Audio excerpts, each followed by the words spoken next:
आप सब लोगों को मेरा नमस्कार और वीडियो देखने के लिए दिल से धन्यवाद। आज का जो गीत लेकर आई हूँ वो है मज़ेदार झूमर गीत।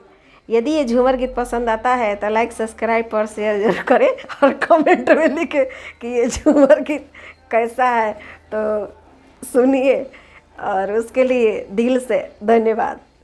कोयल बोले झझकार मनवा डोलेला हमार, कोयल बोले झझकार मनवा डोलेला हमार।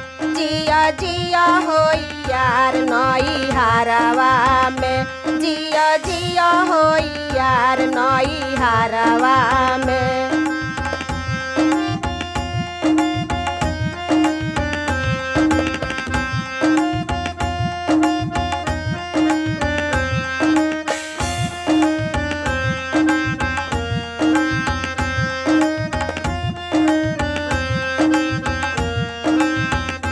जबले रहनी कुंवार रुकला रसता हमार, जबले रहनी कुंवार रुकला रसता हमार। भइल शादी हमार टूटल रिश्ता तोहार, भइल शादी हमार टूटल रिश्ता तोहार। जिया जिया होई यार नई हारवा में, जिया जिया होई यार नई हारवा में।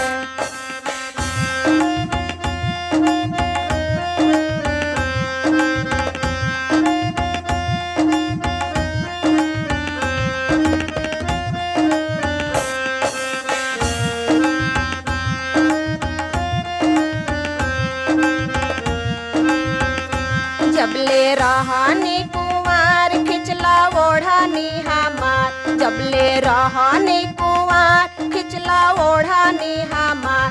भइल शादी हमार टूटल रिश्ता तोहार, भइल शादी हमार टूटल रिश्ता तोहार।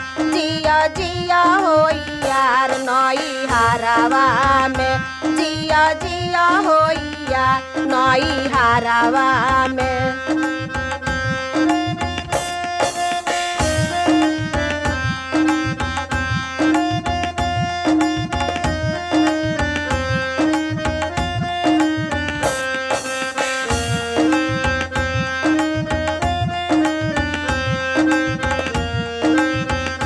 जबले रहनी कुंवार तोड़ला चूड़िया हमार, जबले रहनी कुंवार तोड़ला चूड़िया हमार।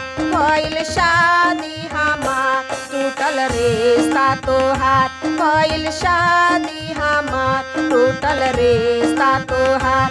जिया जिया होई यार नई हारवा में, जिया जिया होई यार नई हारवा में।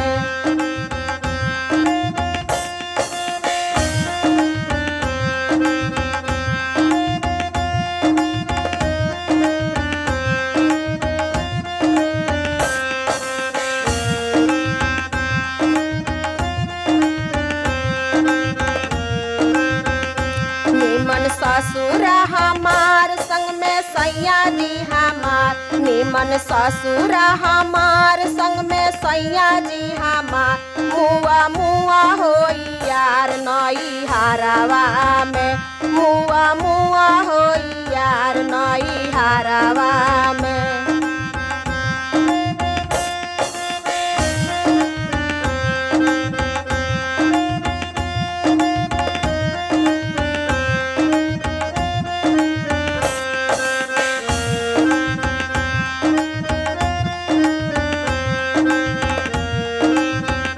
कोयल बोले झझकार मनवा डोलेला हमार, कोयल बोले झझकार मनवा डोलेला हमार।